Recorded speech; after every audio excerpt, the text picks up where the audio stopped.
तो देखो, जो मौन है ना, वही परम शून्य है। और जो परम शून्य है, वही परम पूर्ण भी है। तो उस अवस्था को उपलब्ध होना है हम सभी को, क्योंकि उसके बगैर सारा कुछ मुर्दा मुर्दा ही है। आप जैसा भी जीवन जी रहे हो ना, वो सारा वैसा ही मुर्दा मुर्दा है। अगर आपके जीवन में वो परम मौन का स्पर्श नहीं है, आप उस परम मौन तक अगर नहीं पहुंच पाए हो, तो समझना आप मुर्दा जैसा जीवन जी रहे हो। तो भीतर की जो निशब्द अवस्था है ना, उसको शब्द कभी खंडित नहीं कर पाते। जिसने अपने भीतर के मौन को पा लिया है, जिसने अपने भीतर के मौन को उपलब्ध कर लिया है, उससे फिर बाहर का कोई भी कोलाहल खंडित नहीं कर पाता। अगर मैं अपनी बात कहूं, तो मैं हमेशा उस मौन में ही स्थित हूं। तो बाहर का कोई शब्द उसे तोड़ नहीं पाता। उस मौन की अवस्था में सतत उसे तोड़ नहीं पाता, उस मौन को छू नहीं पाता।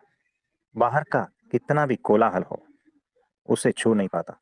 तो जो निशब्द की भीतर की जो अवस्था है, परम मौन परम शून्य, वो अत्यंत शक्तिशाली है। और बाहर का जो कोलाहल है, बाहर के जो शब्द है ना, वो सारे कमजोर है।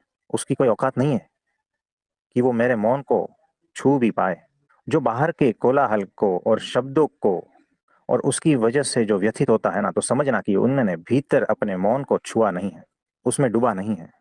तो भीतर का जो मौन है वो आकाश की भांति है। और बाहर का जो कोलाहल है, संसार व्यवहार है, शब्द मात्र है, वो सारा बादल की भांति है। तो बादल कभी भी आसमान को छू नहीं पाते। आसमान, आकाश तत्व वो जो है हमेशा अछूता ही रहता है। वैसे ही मेरे भीतर का जो मौन है, वो हमेशा अछूता ही है। बाहर से आपको लगेगा कि कितना व्यस्त है, कितनी धमाल में है, लेकिन उसे पता नहीं है कि मैं कितना मौन और कितना शांत हूं भीतर से। तो भीतर जो है विचार शून्य अवस्था, भाव शून्य अवस्था, और बाहर का जो है विचारों का बवंडर। तो उस बवंडर में भी जो स्थिर रहता है ना, तो समझना कि उन्होंने अपने भीतर के मौन को छू लिया है, उसमें डूबा हुआ है।